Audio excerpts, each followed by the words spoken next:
ఈ మధ్య కాలంలో నెయ్యిని చాలా వరకు కల్తీ చేస్తున్నారు కదా. సో మనం ప్యూరిటీని ఎలా చెక్ చేసుకోవాలో ఇప్పుడు మనం తెలుసుకుందాం.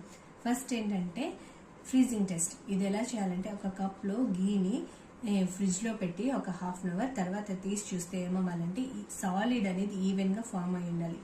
లేకపోతే లేయర్స్ అలా ఫామ్ అయిందనుకో అది కల్తీ చేసింది. ఈవెన్గా సాలిడ్ ఫామ్ అంటే అది ప్యూర్ గీ అన్నట్టు.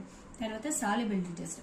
ఒక గ్లాస్లో వామ్ వాటర్ తీసుకొని అందులో ఒక స్పూన్ గీని మిక్స్ చేస్తే డిజాల్వ్ అయిపోయి వాటర్ అనేది క్లియర్గా కనిపించాలి. అప్పుడు అది ప్యూర్ గీ అన్నట్టు. థర్డ్ వన్ వచ్చి షుగర్ టెస్ట్. ఒక క్లీన్గా ఉన్న బాటిల్ తీసుకొని అందులో మెల్టెడ్ గీ కొంచెం వేసి కొంచెం షుగర్ వేసి బాగా షేక్ చేసి కొద్దిసేపు పక్కన పెట్టేసేయాలి. మనకి బాటంలో కానీ రెడ్ కలర్ అయితే కనిపించిందంటే అది అందులో వెజిటేబుల్ ఆయిల్ మిక్స్ అయ్యి ఉన్నట్టు అర్థమవుతుంది. సో ఇన్ఫర్మేషన్ కానీ నచ్చినట్లయితే లైక్ చేయండి, షేర్ చేయండి, అలాగే సబ్స్క్రైబ్ చేసుకోండి. Thank you. బాయ్.